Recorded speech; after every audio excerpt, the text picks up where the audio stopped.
రాజధాని అమరావతిలో private schools ఏర్పాటుపై మంత్రి నారాయణ విద్యా సంస్థల ప్రతినిధులతో చర్చించారు.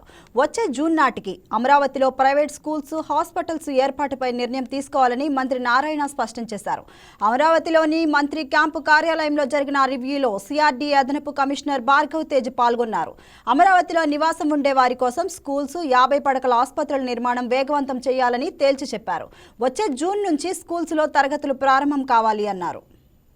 సాలిడ్ వేస్ట్ ప్రతిరోజు ఇంట్లో నుంచి కానీ, ఆఫీస్ నుంచి కానీ, హోటల్స్ నుంచి కానీ, కమర్షియల్ కాంప్లెక్స్ నుంచి కానీ వచ్చే సాలిడ్ వేస్ట్ని బయటికి పంపించడం, ఏదైతే ఇళ్లలో కానీ, బాత్రూంలో కానీ, కిచెన్లో కానీ, టాయిలెట్స్లో కానీ వాటర్ని బయటికి డిస్పోజ్ చేయడం. 2 రకాలు, యూజీడీ ఒకటి ఉంటుంది, లేదు ఓపెన్ డ్రైన్స్.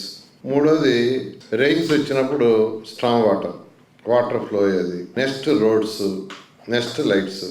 ఆ తర్వాత పార్కులు కావచ్చు, కమ్యూనిటీ హాల్స్ కావచ్చు, స్కూల్స్ కావచ్చు, హాస్పిటల్స్ కావచ్చు, అండ్ అదర్ ఇన్ఫ్రాస్ట్రక్చర్ యాక్టివిటీస్. ఈ అమృత స్కీము, ఏఏబి, యుఐడిఎఫ్ ఆల్రెడీ కొన్ని టెండర్ అయిపోయినాయి, కొన్ని ఫైనల్ స్టేజ్లో ఉన్నాయి. ఇవాళ రేపు ఓపెన్ చేస్తారు. అవి సెకండ్ వీక్లో ముఖ్యమంత్రి గారు ఒక కాన్స్టిట్యున్సీలో శంకుస్థాపన చేస్తే అన్ని దగ్గర చేస్తాం. అది 2 yearsలో ఆ ప్రాజెక్ట్ కంప్లీట్ అయితే డ్రైవ్ చేస్తాం. ఈ స్టామ్ వాటర్స్ కూడా ఒక 5,000 కోట్లతో వీఆర్ ప్లానింగ్. అది కూడా 95% సక్సెస్ అవుతుంది. ఆల్రెడీ అన్ని మున్సిపాలిటీస్లో కచ్చా డ్రైన్స్ అన్ని కంప్లీట్ చేయాలంటే 29,000 కోట్లు కావాలి. అందులో phase 1, phase 2, phase 3 పెట్టారు. కచ్చా డ్రైన్స్ లేకుండా చేస్తాం ఉద్దేశంతో ఆల్రెడీ దాని మీద వర్క్ చేస్తున్నారు. బహుశా త్వరలో అయిపోతుంది. అది అయిపోగానే దానికి కూడా టెండర్లు పిలుస్తాం. దానికి యాన్యుటీ మోడల్లో పోతున్నాం.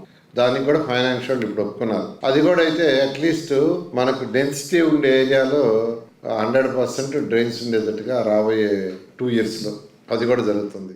Solid waste. Please subscribe to YK TV Network. Please subscribe to YK TV. Please watch YK News. Don't forget to subscribe YK News channel